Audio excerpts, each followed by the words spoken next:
तो चलिए बच्चों देखते हैं परिमाप। आपने यह आकृति देखी, यह क्या है? यह हमारे पास एक आयताकार आकृति है। और ये क्या है? ये है हमारे पास एक त्रिभुज जिसमें 3 भुजाएं होती हैं। तो परिमाप क्या है? आप दोनों आकृतियों में एक नीले रंग की लाइन देख रहे हैं। ये क्या है? इसके चारों तरफ बाहर की ओर की वो लंबाई है कि अगर हम इस लाइन के साथ साथ चलें तो हमें इसके साथ कितनी लंबाई तय करनी पड़ेगी, यही परिमाप कहलाता है। इसी त्रिभुज में भी इसी प्रकार है। अगर हम इसके साथ साथ चलें, जो नीली लाइन है, तो हमें इसके साथ साथ चलने पर कितनी दूरी या कितनी लंबाई तय करनी पड़ेगी, वह इसका परिमाप कहलाएगा। तो इस प्रकार बच्चों परिमाप के लिए हम क्या करते हैं? हम इस परिमाप से शुरू करते हैं और यहाँ से लेकर यहाँ तक की दूरी को नाप लेते हैं। ये हमने एक बार नाप लिया, फिर दूसरी भुजा है, इस दूरी को नाप लेते हैं, फिर तीसरी है हमारे पास, इसको नाप लेते हैं, और फिर चौथी है, इसको नाप लेते हैं। जब हम इन सभी लंबाइयों को आपस में जोड़ देते हैं तो वह इसका परिमाप कहलाता है। यह है हमारे पास आयत का परिमाप निकालने का तरीका।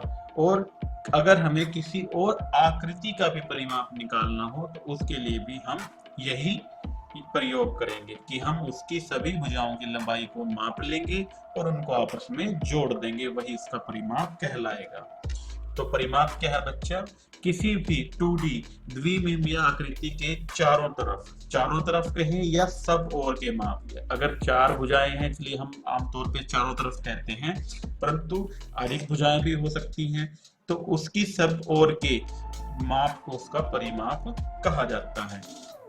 चलिए देखते हैं कि मान ले कि ये जो आयत है, इसकी ये भुजा बड़े वाली 5 सेंटीमीटर है और जो सामने की भुजा है आयत की वो भी बराबर होती है, तो वह भी कितनी होगी? 5 सेंटीमीटर होगी। और जो दूसरी भुजा है वह है 4 सेंटीमीटर, तो उसके सामने वाली दूसरी भुजा भी 4 सेंटीमीटर की रही होगी। तो इस प्रकार हम इस आयत का परिमाप निकालते हैं। जैसा कि मैंने बताया कि इस आयत के सभी जो चारों भुजाएं हैं उसके परिमाप को या उसके जो लंबाई है उसके जोड़ को हम परिमाप कहते हैं। तो हम वैसा ही करते हैं। परिमाप निकालने के लिए हम सबसे पहले पहली भुजा लेते हैं। पहली भुजा ये ली हमने, ये हमारी जहाँ से हम स्टार्ट हुई तो वही लेते हैं, ये है हमारी 5 सेंटीमीटर। फिर दूसरी भुजा ये है 4 सेंटीमीटर, इसको इसमें जोड़ देते हैं। फिर है अगली भुजा, अगली हमारी 5 सेंटीमीटर है, इसको भी इसमें जोड़ देते हैं। और ये भुजा 4 सेंटीमीटर है, ये 4 सेंटीमीटर इसमें हमने जोड़ दी। तो बच्चों जहां से हमने जिस निशान से शुरू किया था हम वहीं तक पहुंच गए हैं। इसका मतलब ये है कि हम इस आकृति के चारों तरफ घूम चुके हैं और यहाँ तक हमने इसकी पूरी दूरी तय कर ली है और उसको हमने माप भी लिया है। अब इन सब संख्याओं को जोड़ लेते हैं। 5 और 4 को जोड़ेंगे 9 सेंटीमीटर बनेगा। जब 9 सेंटीमीटर में ये 5 सेंटीमीटर जोड़ेंगे तो 14 सेंटीमीटर बन जाएगा। फिर हमारे पास 14 सेंटीमीटर है, उसमें हम 4 सेंटीमीटर जोड़ देंगे, यह हमारे पास 18 सेंटीमीटर बन जाएगा। तो इन सब को जोड़ने के बाद हमारे पास इस आयत का या इस आकृति का परिमाप क्या आएगा? 18 सेंटीमीटर आएगा। अब हम इसको एक और उदाहरण हमारे पास क्या है सामने, एक त्रिभुज बनी हुई है, उसका परिमाप तो बच्चों आप आसानी से निकाल लोगे। हमने क्या करना है? एक बिंदु से स्टार्ट करना है, फिर पहली भुजा की लंबाई नापनी है, फिर दूसरी भुजा की लंबाई नापेंगे, फिर तीसरी की, और तीनों भुजाओं को आपस में जोड़ देंगे, तो वो क्या हो जाएगा? परिमाप। चलिए शुरू करते हैं। हम इस बिंदु से स्टार्ट करते हैं, क्योंकि हमें कई बार ये नहीं है कि हमने किसी भुजा को 2 बार नापना, नहीं, हमें एक ही बार नापना है। तो अगर हम इस बिंदु से स्टार्ट करेंगे तो ये पहली भुजा की लंबाई को नाप लेंगे, हमने यहाँ से यहाँ तक दूरी को तय कर लिया है। फिर हम दूसरी लेंगे, इस भुजा की लंबाई को भी हम नाप लेंगे, हमने इसको भी तय कर लिया है। फिर तीसरी है, ये तीसरी भुजा, तो यह इस त्रिभुज का परिमाप कहलाएगा, क्योंकि हमने इसकी सब ओर की भुजाओं के नाप को माप लिया है और उनका योग कर लिया है, यही इसका परिमाप कहलाएगा। यह भुजा है इसकी 4 सेंटीमीटर और दूसरी भुजा वह भी 4 सेंटीमीटर है, जो तीसरी भुजा है वह भी 4 सेंटीमीटर है। तो जब हमें इस त्रिभुज का परिमाप निकालना है तो हमें इन तीनों भुजाओं को आपस में जोड़ना है। तो चलिए जल्दी से इस त्रिभुज का परिमाप निकाल लेते हैं।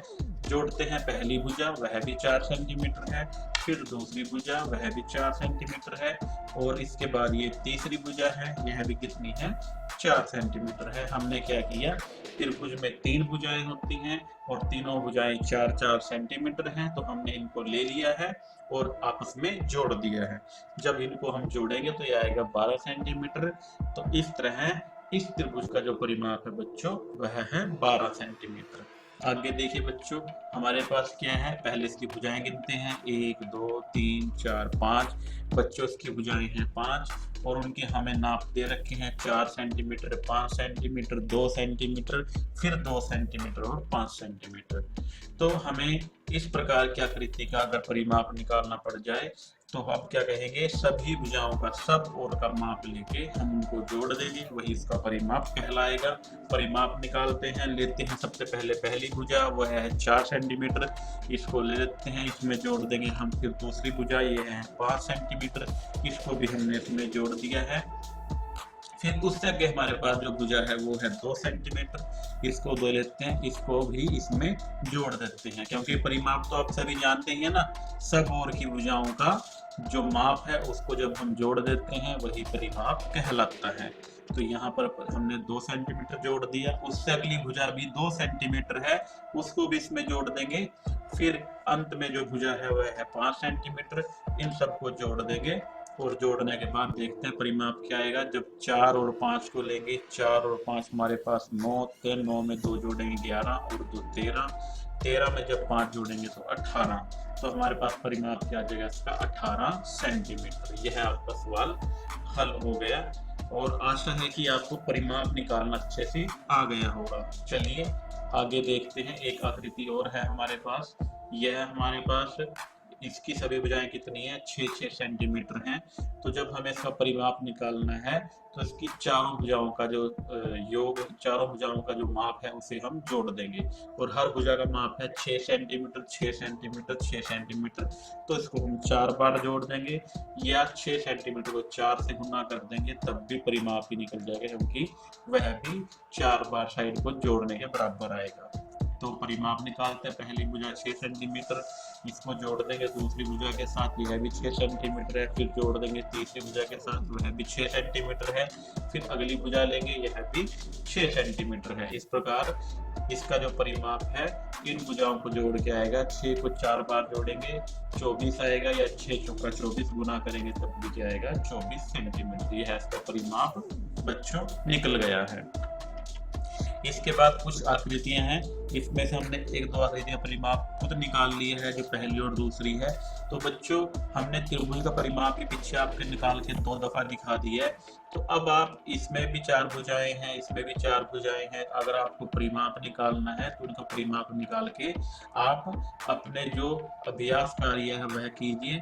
इस प्रकार आपको परिमाप निकालना आ जाएगा। तो ये वो आकृतियां हैं जो आप आमतौर पे देखते हैं, परंतु बच्चों कई बार ऐसी आकृतियां भी होती हैं जिनमें बहुत सारी भुजाएं होती हैं और वो आकृतियां अलग अलग प्रकार से जुड़ी होती हैं। तो अगर हमें उसका परिमाप निकालना पड़ जाए तो कैसे निकाल लेंगे, देखते हैं एक उदाहरण के द्वारा। हमारे पास यह आकृति देखिए, इस आकृति में बहुत सारी भुजाएं हैं और बार बार भुजाओं में कई जगह पर मोड़ भी आ रहे हैं, जैसे यहाँ पर भुजाएं मुड़ी हुई हैं। और ये तो अगर हमें परिमाप निकालना है तो हमें तो भुजा के साथ साथ जो ये हमारे पास ये कलर है, इस कलर के साथ साथ साथ चलेंगे और हम क्या निकाल लेंगे, परिमाप निकाल लेंगे। तो निकालते हैं इस आकृति का परिमाप। शुरू करते हैं पहली भुजा से। पहली भुजा क्या है हमारे पास, 9 सेंटीमीटर, इसको जोड़ देंगे। फिर अगली भुजा क्या है, वह है 5 सेंटीमीटर। तो बच्चों ध्यान रखना है, आपने हर एक भुजा को पहले ही मार्क कर लेना है, किसी भी प्रकार से कोई भुजा नहीं छोड़नी है कि जैसे हम 4 सेंटीमीटर के बाद हो सके इसको छोड़ सकते हैं, नहीं, इसको भी लेना है। तो सभी भुजाओं के माप को लेना है, तब ही हम इस आकृति का परिमाप निकाल पाएंगे। अब हम लेंगे दूसरी भुजा, इसको इसमें जोड़ देंगे, यह है 5 सेंटीमीटर, इससे अगली भुजा है हमारे पास 4 सेंटीमीटर है, इसको इसमें जोड़ देंगे बच्चों। अगली भुजा है 2 सेंटीमीटर, इसको भी इसमें जोड़ देंगे। और अब से अगली भुजा भी 2 सेंटीमीटर है। बच्चों यह जोड़ हम तब तक चलते रहेंगे जब तक हम वहां तक ना पहुंच जाएं जहां हमने पहली भुजा जोड़ी थी। तो इस प्रकार हम अगली भुजा लेंगे 2 सेंटीमीटर, फिर उससे अगली है ये 3 सेंटीमीटर, इसको ले लेंगे। फिर अगली भुजा भी 3 सेंटीमीटर है, उसको भी जोड़ लेंगे। और जो अंतिम भुजा है इसकी वो है 6 सेंटीमीटर। इस प्रकार बच्चों हमने इसकी सारी भुजाओं को ले लिया है। ध्यान से देखिए, इसमें 1 2 3 4 5 6 7 8, इसमें 8 भुजाएं हैं। तो और वो भुजाएं भी अलग अलग प्रकार से जुड़ी हुई हैं। तो अब हम इन सब जो माप है, लंबाइयां हैं, इनको आपस में जोड़ लेंगे। जब इनको हम जोड़ेंगे, वो जो हमारे पास आएगा वह इस आकृति का परिमाप आ जाएगा। तो जोड़ते हैं 9 और 5 14, मेरे साथ साथ जोड़िए। 14 और 4 18, 18 और 2 20, तो 22, 22 और 3 कितना होगा 25, 25 और 3 28 और 6 34। तो 34 सेंटीमीटर आपके पास क्या आ जाएगा, इसका परिमाप आ जाएगा। तो आकृति का परिमाप क्या होगा, इन सब भुजाओं को जोड़ने के बाद जो हमारे पास आएगा वही आकृति का परिमाप होगा। और जोड़कर क्या आया है 34 सेंटीमीटर। तो इस आकृति का परिमाप कितना है बच्चों, वह है 34 सेंटीमीटर। आशा करता हूं कि आप सभी बच्चों को आकृतियों का परिमाप निकालना आ गया होगा। तो अब बच्चों आपने कुछ सवाल अपने आप से निकालने हैं ताकि आप आकृतियों का परिमाप अच्छी प्रकार से निकालना सीख जाओ। सभी बच्चों का धन्यवाद।